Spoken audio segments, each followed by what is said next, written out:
These Hall County 4-H members have their moment to shine.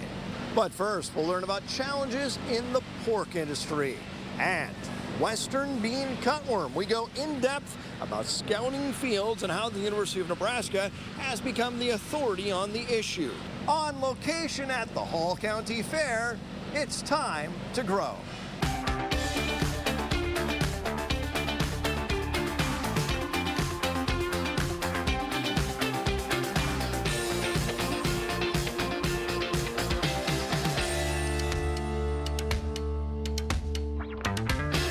A court ruling billed as a victory for animal rights groups under fire from Governor Jim Pillen and Nebraska Farm Bureau. Pillen said this about California's Prop 12 back in May, quote, "The danger is what this ruling represents to the thousands of food producers across Nebraska, the Midwest, and the nation. Other types of farming operations could find themselves under similar restrictions, which will only drive prices higher and higher." NTV's Taylor Leverett attended the Pork Expo in York, where she talked with producers about their concerns in the industry, including with Prop 12. Buying meat at the store hasn't gotten cheaper. Retail pork prices, according to Farm Journal, are sitting well in the $4 per pound range. Nebraska pork industry experts say that extra cash isn't going to the producer, but rather the retailer. And while the prices are high, the demand for pork is low. But the same can be said for pork exports. Our exports of pork are up the last few years. Over 1,000 pork producers across the state met in York for the annual Nebraska Pork Producers Association Expo. The event gave producers a chance to connect, share ideas, and stay informed on changes related to raising their livestock. Recently, the Supreme Court made a ruling on the California Proposition 12, which took effect earlier this month. The decision would now ban the sale of pork within a state which did not meet animal welfare standards. If you want to sell into California, you have to comply with what they're asking for as far as sizes of our barns and where our sows are housed, the animals that give birth to our young. And according to the president of the Nebraska Pork Producers, Prop 12 is going to increase the price of pork in California. The main concern now is just getting the product to the California consumer. We also want to make sure going forward that a state like California or New York or Texas or Florida or anyone else can't dictate how farmers in Nebraska or Iowa or Minnesota produce food or raise their animals. The Nebraska Pork Producers Association says they believe the industry will soon level off again in terms of the prices and the demand. COVID, it was a very high demand because people were staying home. And they bought pork in the grocery stores. It was inexpensive, and they enjoyed it. And now it's kind of shifting more to the retail section, so it's a little bit lower, but we feel that we're working on it to definitely increase it.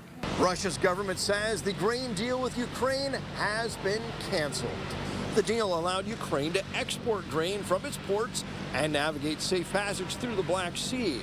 The arrangement helped stabilize global food prices and brought relief to countries that rely on Ukrainian exports. The agreement brokered by Turkey and the United Nations last year was officially set to expire this past week. The Kremlin spokesperson denied Russia's decision to let the deal lapse was related to Ukraine's strike on the Crimean Bridge, which connects Russia to the Crimean Peninsula. Instead, he says, Russia's requirements in the deal have not been met. We spoke with Senator Pete Ricketts for his thoughts on this grain deal. A lot of the world depends upon this. And so it's important that we make sure that the grain from Ukraine can get to places like Africa to avoid famines. And that's, again, why we've got to take a hard line with Russia to make sure that they are allowing this grain to get out so we don't have that type of starvation going on in Africa.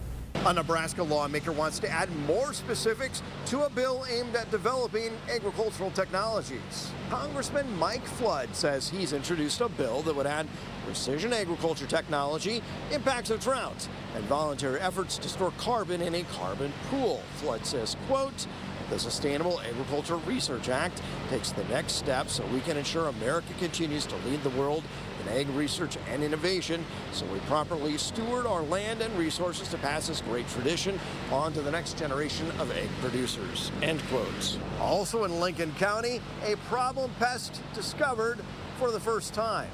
The Nebraska Department of Ag says the emerald ash borer has been confirmed near North Platte and also in the Schubert area in Nemaha County.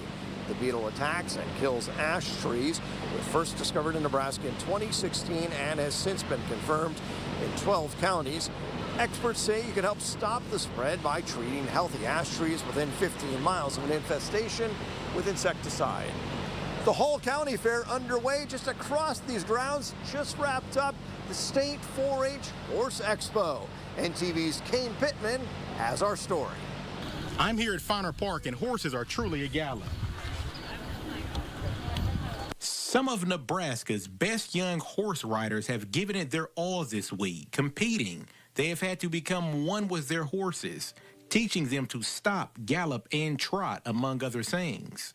According to Paige Bunn of North Platte, to compete for all the marbles, a rider must be prepared. It takes a lot. It's a lot of behind-the-scenes practice and work to prepare yourself, and then when you get into these classes and shows, making sure you take your preparation and put it into practice and do your very best at what you can do the correct maneuvers, and do the pattern correctly. Even though the riders are the ones who take home the awards, Amber Gonzalez says the horses are the stars of the show. It's definitely not always glamorous. Like just the other day, me and my friends were out sweating our butts off, putting up stalls for all our horses so that they were comfortable.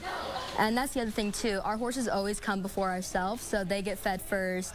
They get taken care of way before we do. The level of care and training that goes into getting a horse ready to compete in events like pleasure, ranch riding, and reining, where they must perform various maneuvers, calls for great skill. It's definitely like getting your horse physically ready to go into the class and be able to perform all the maneuvers they need, and also being able to have them willingly guided through all of it and not look like they're struggling and out of shape. In all, competition at the State 4-H Horse Expo is high, but kids still have soft hearts. I'm so impressed with how everyone's doing and how kind everyone is during the show. Paige and Amber will be back in the saddle competing in horse events Wednesday, and people can go see them compete at Fowler Park as the Expo wraps up its final day. And we are days away from the Garfield County Fair and Nebraska's big rodeo. Here's more from NTV's Good Life. All right, we're very happy to have our guest joining us today. We are in the presence of royalty this morning. We are in the presence of Miss Burwell Rodeo, Ashlyn Mulling, and Little Miss Burwell Rodeo, Whitney Whitaker, and of course, Jess Helgoth. He's the president of the Burwell Rodeo Board Committee. It's Burwell Rodeo season. Good morning, guys. How are you? Good morning. Good morning. Thanks for having us. Well, thank you guys for being with us. Jess, I'm going to start with you. The rodeo grounds kind of suffered some wind damage, some damage, and how is everything looking coming up to this year's rodeo? Well, we still have the rented bleachers again on the north side. It's been a long process. FEMA got involved September-ish of last year, and we've been working with them, and that's just kind of a long process, but it's looking really good. Good. If you do come to the rodeo, you're going to see a nice picture of, we hope, is going to be finished next year by this time. So it's going to be really nice. It's going to be one of the nicest facilities in the state of Nebraska for a rodeo arena. 102 years of going on with this rodeo. There's obviously a lot of tradition. And tradition with crowning the two people that we have here with us. Whitney, I want to ask you, as Little Miss Burwell Rodeo Queen, you're looking up to Whitney, you're looking up to Ashlyn sitting next to you. What did you have to do to gain this title? So recently we just had the pageant for the 2023 Little Miss and Miss Burwell. So basically, they have a pageant. In the morning we started off with horsemanship, and then we moved on to lunch and interviews, and then we moved on to the style show, and that was our pageant. Wow. Good for you. Congratulations. So once you're crowned Miss Burwell Rodeo, where do you go on to next? What's your next step? So once we're crowned, it's only Wednesday night of the rodeo. So we have 3 more action-packed nights of rodeos, visiting our sponsors, telling everybody thank you for providing the girls, the next girls, us last year, with an amazing year. So. Wow. And Jess, this all kicks off I mean, it's already kind of kicked off a little bit, but the rodeo portion kind of kicks off, what, next week, the 26th? Yep, Wednesday, yes, the 26th. Okay. Yep, 7:30 p.m. every night. It's more than just a rodeo. It's a show. We have your, you know, basic rodeo events, plus we have so much more. You know, this year we have Indian relay races coming for the very first time to the Burwell Arena, or actually the track. We have that huge track that goes around our arena, and you know, nobody else in Nebraska has that, so we have a lot of track events this year. It's going to be action-packed from start at 7:30 till 1 o'clock, because we have some great bands in our beer garden this year as well. And we'll share all that information. There's a web address right there on your screen. We'll give you all that information on our website. Guys, thank you for coming in today. We appreciate it. Yeah, congratulations to you both. Later, we check out things here at the Hall County Fair. Up next, more on Western bean cutworm and how the University of Nebraska has become the leading authority. This portion of NTV's Grow is sponsored by Acres Equipment, solutions for every field. Acres has what you need to get the job done. Now, to a pest plaguing crops, we head to North Platte. So for scouting for Western bean cutworm, we want to Julie, it's that time of year where we think about Western bean cutworm. I guess, how do we know that this is the time of year where maybe that's kind of emerging? Yes, absolutely. Western bean cutworm are starting to fly in their moth stage right now. We're paying attention to this because it can be a really important pest in corn and dry bean fields. The Western bean cutworm moths, we have an idea of when they start to emerge based on accumulation of degree days. So we've done some predictions to look at when we'll expect to see those moths flying. And now we also can confirm that by doing blacklight trapping. So University of Nebraska Extension, we have several blacklight traps located across the state. One of them is here in North Platte. We've been maintaining this blacklight trap, collect that trap, and we actually go in and count and identify the insects and moths that have been caught there every day, and we put that data online. So that's an important resource for crop consultants, for farmers to be able to see when are those moths emerging, when do they need to start scouting and potentially treating their fields. We want to know when the moth flight is at about 25%, that people need to be getting out into their fields, especially those cornfields that are at the late whorl to early tassel stage, because that's really preferred for the moths to lay their eggs in. So if somebody is doing some scouting, what are some of the things maybe that they need to be cognizant of as they're going out in that field? Yeah, so I would definitely prioritize fields that are at that late whorl to early tassel stage. Prioritize fields that are not protected by the VIP3A protein. That's currently our only BT, our only GMO protein that works well against Western bean cutworm. And when they go to a field to scout, they want to make sure they're going to at least like 5 different areas of the field, do 20 plants per area so you can get up to 100 plants. And when you scout, you start up at the top of the plant, you work your way down. Usually the egg masses are laid on the upper side of the leaves, on the top third of the plant. Okay. The eggs are laid all together in a mass. They're sort of a white cream color, and then they turn tan and they get quite purple right before they hatch out as the little baby caterpillars. Kyle's in next with our Grow Weather Outlook. NTV's Grow Weather is sponsored by Acres Equipment, solutions for every field. Acres has what you need to get the job done.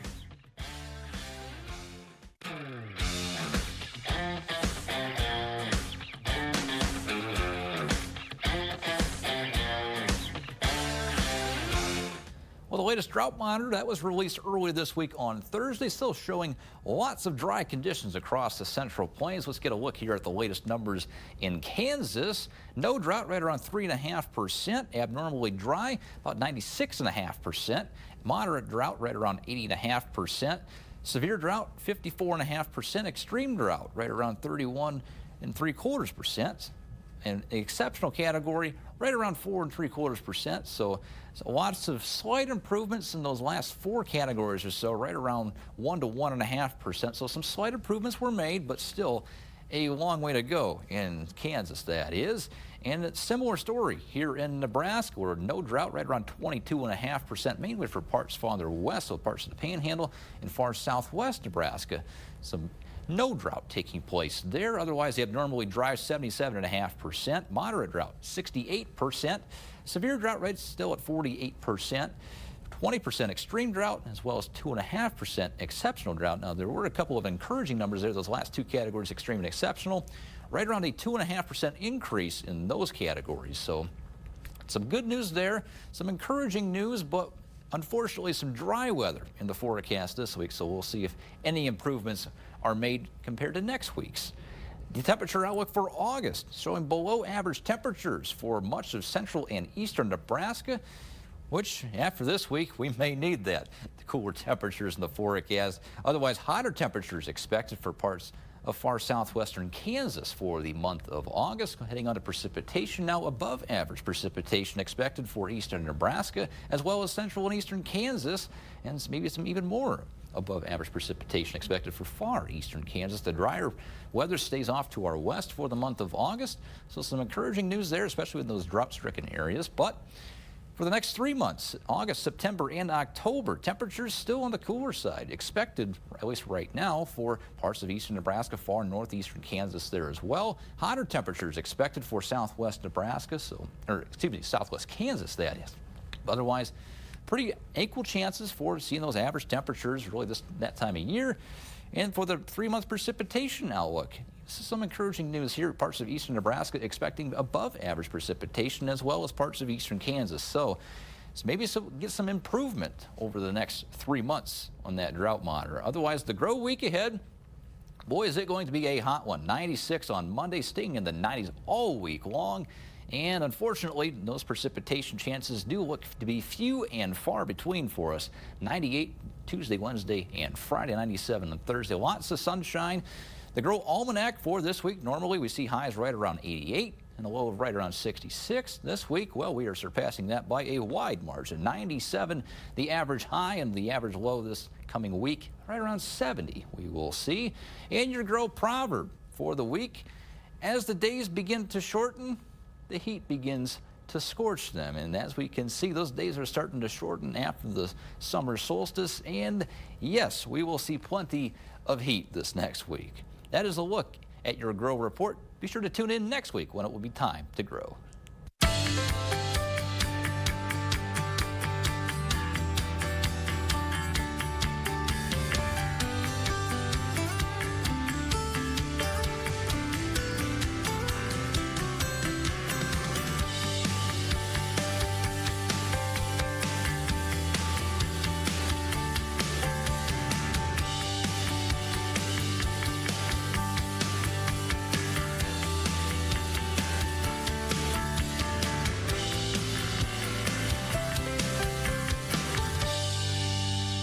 We want to see your county fair photos. Go to our website, nebraska.tv, and chime in.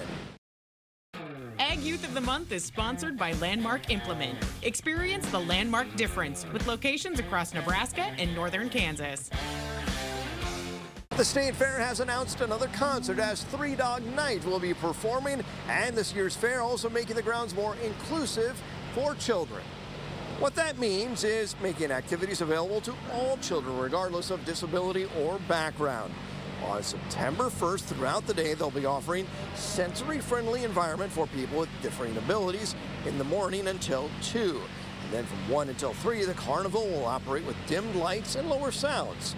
Fair staff members say the day also includes a resource fair for parents and caretakers, and a low sensory room will be offered every day from 10 in the morning until 9 at night in room 5 at the Bosselman Conference Center.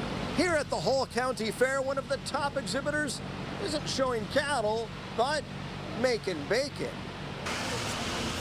While some toss the pigskin, Jack Jacobs has gone whole hog. I found a love for it, and that's what I do now. A high school senior, our camera caught him as a preteen raising pigs, but he's been doing it longer than that. I actually did the open class at State Fair since I was 2, so I've been showing for a while now. Their first time, Jack was, I think, almost 3, and Emma was 2.5. Bill Jacob says the kids don't remember it, but that would make them some of the only youth exhibitors who competed at the old State Fairgrounds in Lincoln. The State Fair in Grand Island provided one of his highest honors at one of his grandpa's lowest moments. His last year of raising pigs was actually the year I had reserve champion at State Fairs, and then he got sick, so he couldn't do it anymore.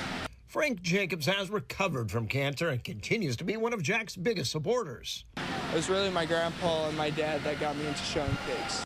At 300 pounds, they are gentle giants. Every pig's completely different, and it's just really cool to see them go from a crazy little pig to one of your friends that you get to work with every day. Except you don't eat your friends. I'm a big bacon guy, so I love bacon. Jack's on the 4-H Council and is FFA president at school.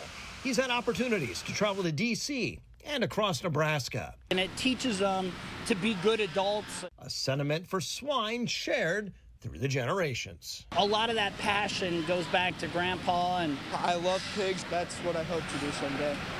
It's been a great weekend here at the Hall County Fair. Got my 4-H shirt on. I've been serving as superintendent over in the photography department, and these kids, they're having a great time as well. We'll see you next time. Goodbye.